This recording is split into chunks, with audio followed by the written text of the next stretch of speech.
Welcome back. You are still watching my story here on Church of Uganda Family TV.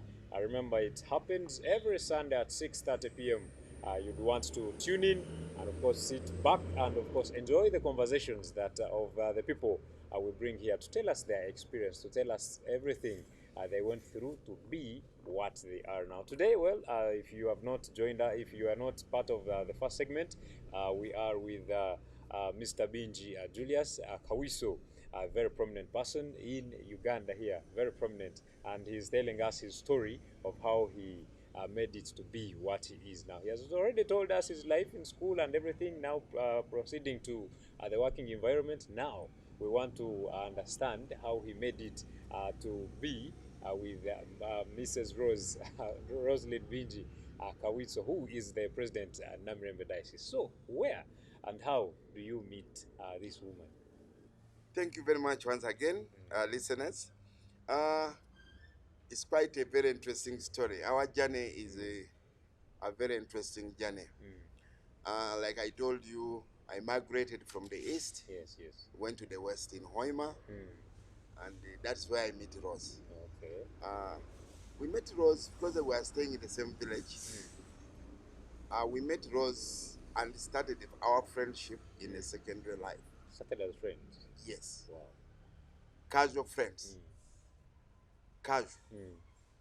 And the casual, you understand me. Yes, yes. The other developments came in later. So we started together. Of course, you know, at that level, you are already above 18. Uh, you are looking for a friend. And our intentions was not even to get married. But we were friends. We were going the same school. She was going to Kitara. I was also going to Kitara Secondary School. Wow. Then, of course, for us, I think the parents started suspecting. These people moved together. What is in the middle What there? is there? Eh? And of course, after S4, the parents of Rhoda had another strategy for her. Eh. They had to shift her to Kampala Okay. to make To sure that create the they gap. break They the break. linkages. Okay. Well, but we remained friends.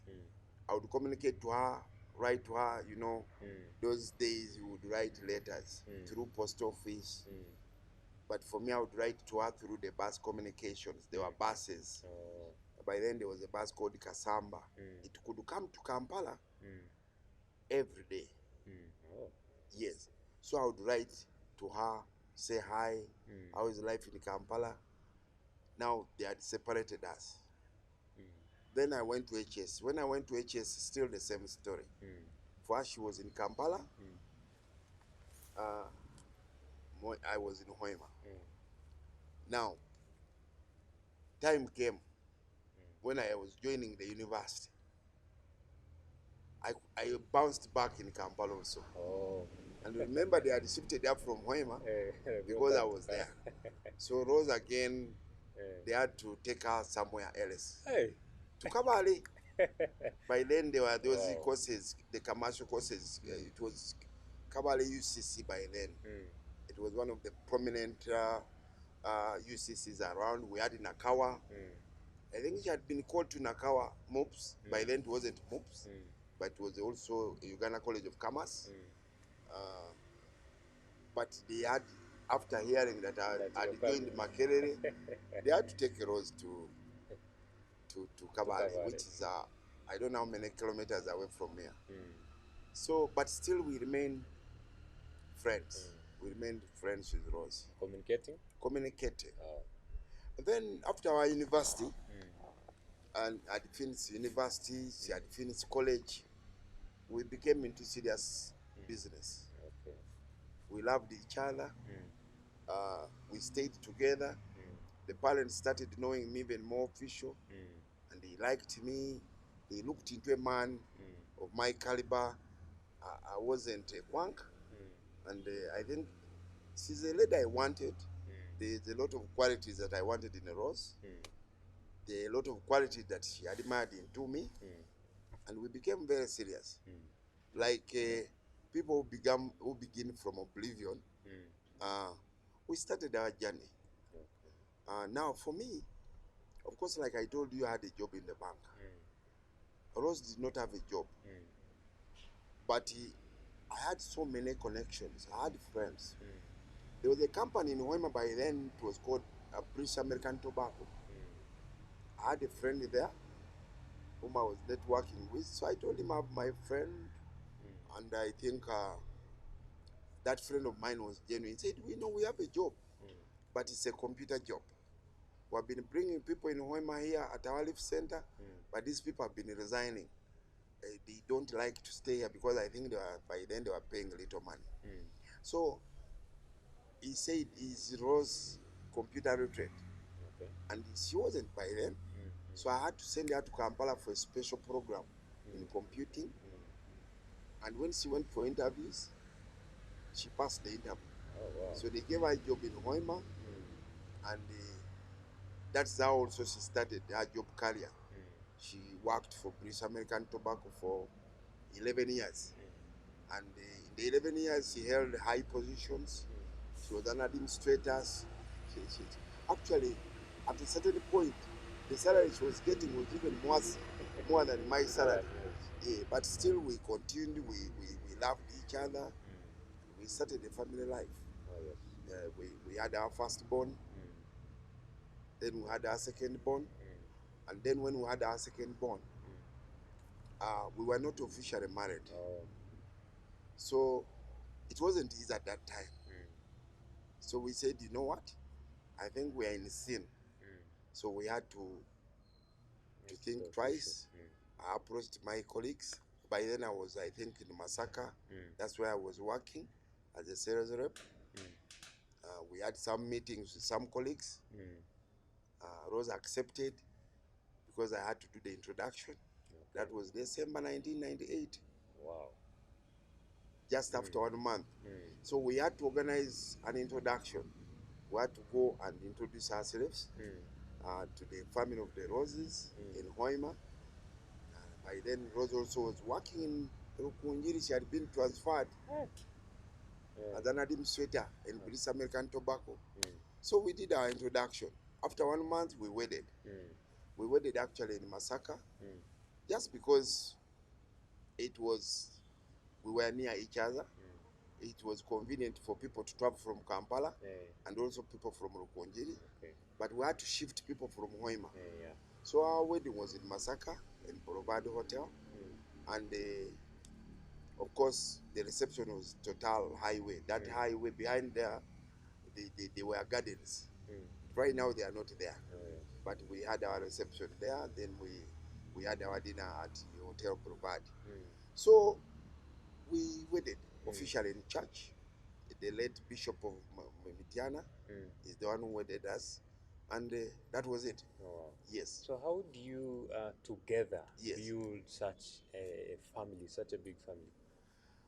Well, I think, like I told you, that our friendship began in a secondary life. And these are rare moments. Rare people to keep that friendship to that level is not easy. But like I told you, as I was engaging Rose, there were some special qualities in a woman I needed from her. Number one, Rose was a very beautiful woman. She was passionate about me. I must say, I was her first boyfriend. Wow. She had good character. She was a God-fearing person. For your information, she was a Catholic. She was a Catholic? Yes. Oh. Rose was a Catholic. Wow. But when it came to the time of wedding, we had to follow the Anglican rules. And she accepted to become an Anglican because of the love. Yes. So Rose loved me as a person. Rose loved my characters. I also loved what she was doing. I loved her beauty. And we were passionate about each other. Okay. Yes. And now the connection building now development. Yes. In you. Yes. Now, when it comes to development, because families, you struggle. We started from oblivion, from scratch, from nothing. I've told you I was working in the bank as a messenger. Oh, yes. I saw a woman with developmental ideas. But remember, before I married Rose, she told me, you can't marry me before we have a house. Because the moment we finish a wedding, the landlord will be on our neck. So I had to develop myself. We started a small house. Oh, you In wedded Hoima. after building Yes, a house? yes. You kept the promise? We kept the promise. Okay. We have a small house. It's actually like a monument. Where I put up a hotel in Hoima. There's a small house where we started our journey. And I always tell people that this house, I never want even to break it. It's our first house in our life. And even the former Bishop and Tagali, the retired one, Yes, yes. they would come to that house. You remember we used to have these rotational Christmas carols. Sure. So I remember Tagari was one of our reverends from the cathedral. He could come there. At that time, we were not yet even wedded. But of course, we were too much into the church. We have been in the church for quite a long time, Sure. serving God. We knew God a long time ago. We all come from background where they respected, they value the church. So I think our background has been like that. And of course, knowing each other, what Rose wanted, I knew I had to study her characters. She did not love a man who is here, there. I think I looked serious in her mind, in her face. And that one has kept us together. Okay. And even communication.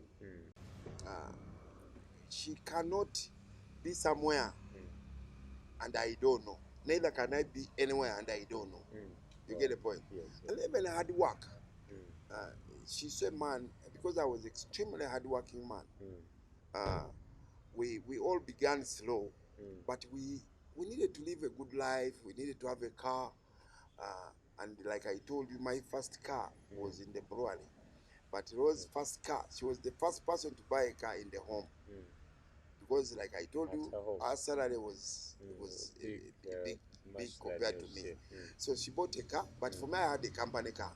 She also had a company car later. So we all moved on together like that. Oh, wow. Yes. That was really, really. So how do you, what keeps driving you? What keeps you focused as a person? Well, for me, like I've told you, we have had a background. We believe, we still have faith that without God, nothing is impossible. We are all born through the image of God, and we believe in that. And that kept us going. And every Sunday we do not miss. Like I told you, we used to go for Bible studies in that Muzungu's place in Hoima. So we would read the Bible. What is in the Bible is a reality. You see those things. And we are very prayerful. So for us, Rose is a prayerful woman. I'm also prayerful. Rose got saved later. But for me, I got saved. I think that was, I got saved later. To be serious with being a savedness. You know, like I told you that in the secondary life, you do get saved because of the peers, then backslide. Okay? You backslide. But of course, you continue. Then, but to get seriously, for me, I got seriously saved on 28th of August 2018. That's when we went to Mount Sinai with the retired bishop. The retired bishop, the one which Banya just replaced, Bishop Ruwalira. That's when I really got saved very seriously. Okay?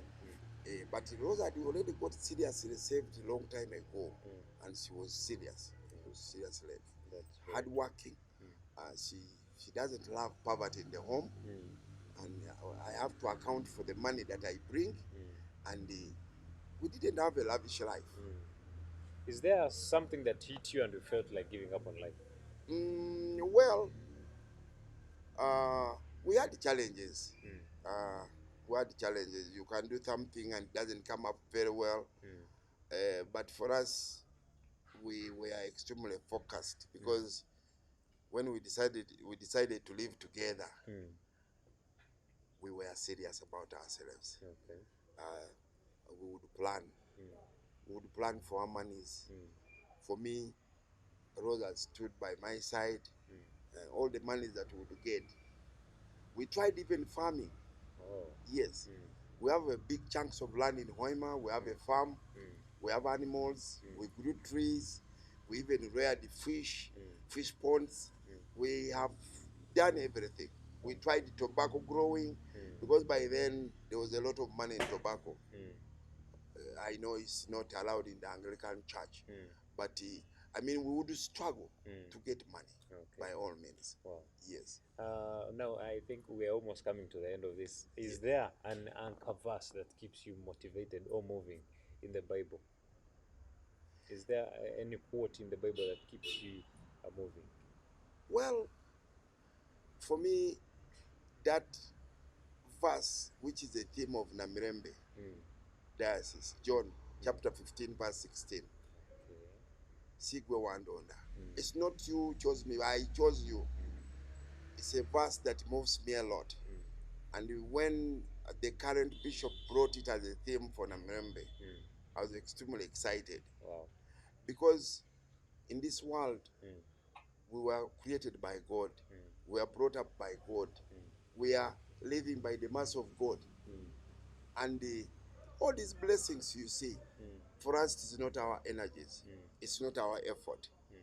It has been God. Okay. And without God, and that is the theme in our family, Mm. without God, we even tell our children, Mm. without God, you are nothing. All You are nothing. So right. and we tell our children that the fear of God is the beginning of wisdom. Mm. Mm. And for us, because we have walked that journey, it has helped us to stand. Mm. Even when you look at the coming of my wife to Namirembe Diocese, Mm. sometimes we ask ourselves, who are we? Yes. But it's not our energies, it's not our riches, it's Mm. not our tribe, but it is the mass of God Mm. that we are picked on. And I encourage my wife, Mm. there are a lot of challenges, a lot of challenge, and I stand by her. Mm. I tell her, keep moving, it Mm. will pass. Keep going, it Mm. will pass. And we have stood in that way, being prayerful. It has been our theme. We pray together. I used not to love praying, but we pray with laws. We realize Mm. the power of prayer, Okay. the power of prayers. And I think I call upon everybody. Mm. And when you pray to God, I think it is, which chapter is that? When you pray to God, Mm. He will always answer your prayers. Oh, yes. Yes. It may not be instant, Mm. it may be another time, Mm. but God listens, God cares, Mm. and God will always be there for all of us. Mm. Now, Yes. very briefly, Yes. if you met the younger you, Yes. the other young person Yes. way back, Yes. what advice would you tell that person? Well, the younger me, I would tell that person Mm. as a boy child Mm. or a girl child Mm. that in life you have to hustle, Mm. you have to work hard. Mm. But bottom line, you have to have the faith in God. And I think that one has kept us moving. You have the faith in God. We have seen miracles in our family and in whatever we've been doing. Mm. And if it wasn't God, we don't even know whether we'd be still together if we didn't have the faith. So I would tell the younger boy child Mm. to be focused, to believe in God, to have a strong faith, to make sure that of course, like the peers, there's a lot of things that distract our children. The technology has distracted our children. Uh, you know, like now they tell you about a man marrying a man. Oh, All yes. those things have come in this country, in the world, globally. Yes. Those things can distract someone. At our level, at that age, we did not even hear about them. But the world is changing. So I would advise these children to make sure they remain in the Anglican church. Of course, there are some boys, some girls who have left. They have gone to these pastors' churches. But I still believe we have the right faith. Yes. Maybe as we conclude, Yes. give us any last remarks to the Well, people outside. ladies and gentlemen, fellow Christians who are listening, who have been listening to us, first of all, I'm extremely excited about this program. Oh. I told the program coordinator here that I have not been on TV for many years. The time I remember I was on TV is when I was leaving my last job, when I was retiring to go and do my own things. Uh, I want to thank Family TV. First of all, I think as an Anglican, we appreciate the directors, the people who had this dream to bring Family TV, because there are a lot of teachings, there are a lot of programs that we are witnessing on Family TV that have never been there. And as Anglicans, I think we are proud because we have where we can tune in uh, and listen to our own. So we thank the directors for having brought up this. And I pray that all the Anglican, let's support Family TV. Let's have our programs. Let's have our advertisements channeled through Family TV so that they are able to grow to another level. I wish everybody a good time. Jesus just resurrected. Let's believe in him. And we shall win the battle. May the Almighty God bless everyone who has been on this program. God bless all of you. Thank Wow. you very much, ladies and gentlemen. Thank you so much, Mr. Biingi Julius Yes. Kawiso, who has been here with us, and I think I understand you have been following very keenly his story and what he has been able to share with us here today. Yes, my name is Majumba Alinaitwe. I can't appreciate you enough, but thank you so much for giving us this quality time, and of Yes. course sharing your knowledge out there. Yes, it is always here at 6:30 p.m. Every Sunday. Please do tune in to get these encouraging ideas or thoughts. Somehow, somewhere you could want to give up, but well, if such people gave up, then we would not be looking up to them. So it is very important that you always be with us every Sunday to watch out for every person we bring and, of course, their stories they tell us. My name is Luke Majumba once again, and Brinko Ategeka has been on camera. See you next Sunday, and of course, have a blessed week coming tomorrow on Monday.